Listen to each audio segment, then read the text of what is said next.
So I would say a couple different things. I think that this moment that Occupy sort of opened up here is interesting for a few different reasons. So one is I think it does, and some of this echoes for sure the three speakers before me, but it does really open up this space for real dialogue, and a space that hasn't clearly existed for some time in this country. And I think the space is really key for vibrant organizing, right? That there's lots of places that those of us who've been doing grassroots organizing have taken up space and have been trying to, have been grappling with issues on the ground in communities. But Occupy has certainly opened up a public space that hasn't existed before in terms of real dialogue around what the issues are, what the root causes are of the things that are going on.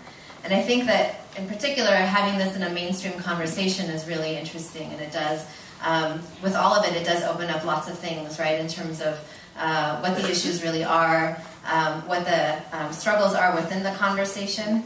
And I would say that, one of the things that have come up, a lot of my news I get now through Facebook, right? So I get all these articles and a lot of things that I've seen in terms of how people are talking about Occupy.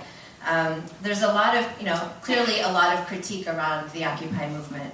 And they're important, right? So questions around white privilege, around heterosexism, around transphobia, around relationships with police, tactics, demands. And there's been a vigorous debate and conversation around all of this that needs to happen. And I think that developing the consciousness, I can only speak of sort of my sense of things here in Chicago. And from what I've heard from folks who've been involved in different levels with Occupy Chicago through what I've seen directly in Chicago, a lot of the movement in Occupy has been, what it's done for us here has been really brilliant for groups who've been organizing around issues of connected to economics, race, poverty. It's been really critical to getting our message out in such a bigger way.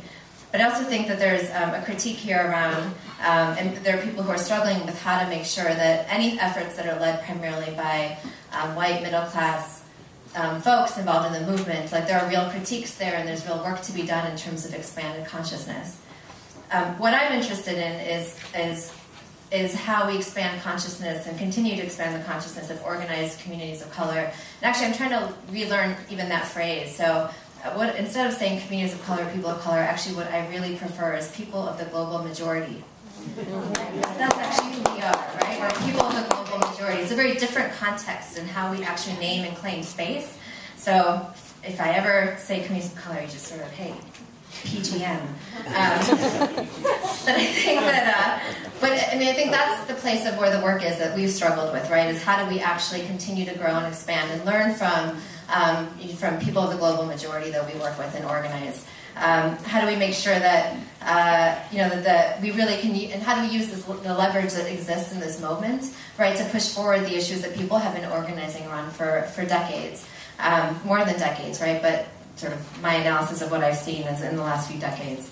And how do we really make sure that the agendas of working class people and people of the global majority are at the forefront?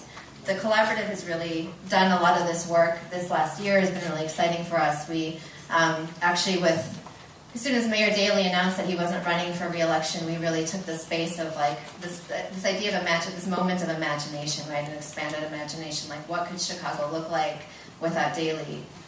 It was really this exciting moment, and we actually took advantage of this brief moment that existed of possibility around a city that is not run by.